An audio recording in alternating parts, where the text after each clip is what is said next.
Hi hello నమస్తే welcome back to our channel princess Brinda. యాక్చువల్గా మేము ఆల్రెడీ మ్యాంగో పికిల్ పెట్టాము 6 kgs. అది అయిపోయింది. సో ఇప్పుడు మళ్ళీ పెట్టాల్సి వస్తుంది. మ్యాంగోస్ వచ్చినప్పుడే 20 daysలో పెట్టేస్తే 20 days 1 monthలో పెట్టేస్తే తక్కువ కాస్ట్కి మ్యాంగోస్ వస్తాయి. ఇప్పుడు చాలా కాస్ట్ ఉంది. ఈ విధంగా 4 kgs మ్యాంగోస్ అయితే మా మమ్మీ తీసుకొచ్చింది. వాటిని మార్నింగ్ వాటర్లో నానబెట్టింది. దీనివల్ల దాంట్లో మ్యాంగోస్లో ఉన్న హీట్ అంతా వెళ్ళిపోతుంది అండ్ చట్నీ కూడా చాలా టేస్టీగా ఉంటుందంట. నెక్స్ట్ ఈవినింగ్ టైంలో ఆ మ్యాంగోస్ అన్నీ తీసి కూడా ఒక పొడి టవల్ ఉంటుంది కదా, దాంతో తడి లేకుండా మామిడికాయలన్నీ తుడుచుకోవాలి. కొంచెం పదిన ఉన్నా కానీ పచ్చడి పాడైపోతుంది. సో అందుకోసమే పదిన లేకుండా మంచిగా తుడుచుకోవాలి. కాసేపు అలా ఆరనివ్వాలి కూడా, గాలికి పదన అసలు తగలకూడదు. తర్వాత ఇలాంటి ఒక చెక్క తీసుకోవాలి, ఒక కత్తి తీసుకోవాలి. ఈ విధంగా అయితే మ్యాంగో పీసెస్ కట్ చేస్తారు. ఊళ్ళల్లో అయితే అన్నీ అవైలబుల్గా ఉంటాయి కట్ చేయడానికి, పీసెస్. మా అమ్మనే కట్ చేస్తుంది మొత్తం కూడా. ఈ 4 kgs మ్యాంగోస్ అన్నీ కూడా చిన్న చిన్న పీసెస్గా కట్ చేసి, ఇంకా 6 kgs పచ్చడి అయిపోయింది కాబట్టి మళ్ళీ ఇప్పుడు 4 kgs పెట్టింది. సో ఇంటి దగ్గర కొంచెం బాక్స్లో పెడుతుంది డ్రైవర్లకి. సో అట్లా అయిపోయింది. మాకు కూడా పంపించింది మా అమ్మ. దానివల్ల తొందరగా అయిపోయింది చట్నీ. సో మా దగ్గర కూడా పంపించిన చట్నీ అయిపోయిందంటే మళ్ళీ పెట్టిందనమాట.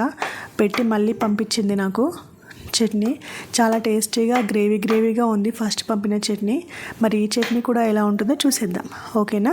ఈ విధంగా 4 కిలోల మ్యాంగోస్ అన్నీ కూడా ఇలా పీసెస్గా కట్ చేసి పెట్టేసుకున్నాం. ముందుగానే ఒక పెద్ద బేషన్ ఉంటుంది కదా, దాంట్లో తీసుకున్నాం. తర్వాత స్టవ్ ఆన్ చేసి ఒక పెద్ద గిన్నె పెట్టింది. దాంట్లో ఆయిల్ పోసింది. ఆయిల్లో హీట్ ఎక్కిన తర్వాత ఆవాలు వేసింది. తర్వాత జీలకర్ర వేసింది. పచ్చడికి ఆవాలు, జీలకర్ర, మెంతులు బాగా టేస్ట్ని ఇస్తాయి కదా. సో ఫస్ట్ అయితే అవి వేసేసి ఫ్రై చేసింది. తర్వాత వెల్లుల్లి ఒక 4-5 గడ్డల వెల్లుల్లి వేసి 4 kgsకి సరిపడా వెల్లుల్లి గడ్డల రెమ్మలు వచ్చి వాటిని దంచింది. మంచిగా దంచి దాంట్లో ఆయిల్లో వేసి గోల్డెన్ బ్రౌన్ కలర్ వచ్చే వరకు ఫ్రై చేసింది మా మమ్మీ. నిదానంగా లో ఫ్లేమ్ పెడుతూ వెల్లుల్లి అంతా ఫ్రై చేసుకోవాలి. అది గోల్డెన్ బ్రౌన్ కలర్లోకి రావాలి, మాడిపోకూడదు.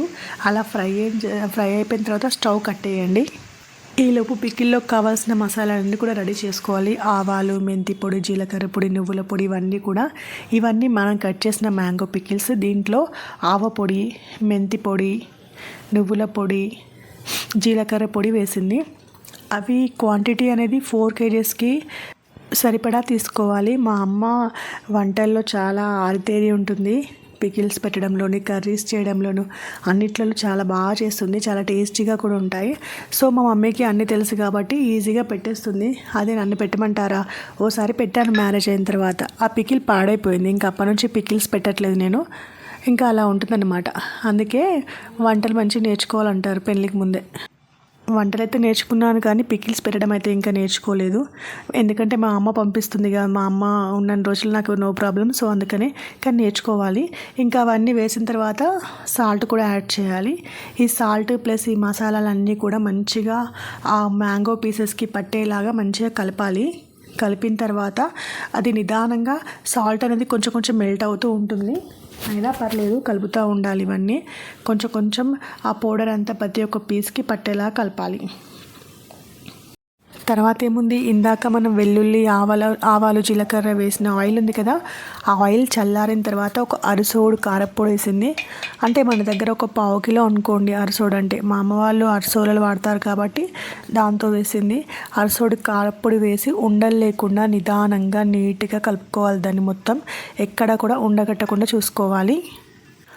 ఆయిల్ పూర్తిగా చల్లబడ్డ తర్వాతనే కారప్పొడి వేయాలి, లేకపోతే కారప్పొడి మాడిపోతుంది. సో ఇంకా తర్వాత ఈ మనం మసాలాలన్నీ కలిపెట్టాం కదా మ్యాంగో ముక్కల్లోకి, ఈ కారప్పొడి ఆయిల్ని ట్రాన్స్ఫర్ చేయాలి. చేసి స్పూన్తో ఒకసారి కలిపెట్టండి మంచిగా. ఇంకా స్పూన్తో కష్టం, అంత పత్తిది పీసెస్కి పట్టట్లేదంటే ఇంకా చేతి యూజ్ చేయడమే. ఇంకా మా అమ్మ అయితే చేతితో కలిపేసింది. అమృతంలా ఉంది అసలు మ్యాంగో పచ్చడి. చాలా బాగుంది. మళ్ళీ నాకు కూడా పంపించింది. చాలా టేస్టీగా ఉంది. ఈ బుడ్డోడు చూసాడా, మా చిన్నల్లుడు. మా అమ్మ ఏం చేస్తుందా అని ఆతృత ఆ బేసన్ లాగేస్తున్నాడు మొత్తం. వాడు కలుపుతాడంట. ఇంకొక దగ్గర ఉండకుండా నా లాగేస్తూనే ఉన్నాడు. ఇంకా సర్లే అని చెప్పేసి మా మమ్మీ అలానే కలుపుతూ ఉంది. చట్నీకి అయితే ఆ ముక్కలకు మొత్తం కారం, మసాలాలన్నీ పట్టేలా కలిపింది. ఇలా పెట్టుకుంటే వేడివేడి అన్నంలో వేసుకొని తింటే ఆవకాయ పచ్చడి సూపర్గా ఉంటుంది. తెలంగాణ తెలుగింటి అందరికీ కూడా ఆవకాయ పచ్చడి గురించి తెలుసు. చాలా చాలా బాగుంటుంది. అయితే మా మమ్మీ గ్రేవీలా చేసింది లాస్ట్ టైం కూడా పచ్చడి. అది దోశల్లోకి అట్లా కూడా చాలా టేస్టీగా చాలా బాగుంది. ఎప్పుడైనా కర్రీస్ చేయలేని ఓపిక లేనప్పుడు కానీ టిఫిన్స్లో కానీ యూజ్ చేయొచ్చు. చాలా టేస్టీగా ఉంది చట్నీ అయితే. Thanks for watching. మీకు ఈ వీడియో నచ్చితే ఒక లైక్ చేయండి, షేర్ చేయండి, కామెంట్ చేయండి. ఛానల్ సబ్స్క్రైబ్ చేయడం మర్చిపోవద్దు. ఓకేనా? Bye bye. Thanks for watching.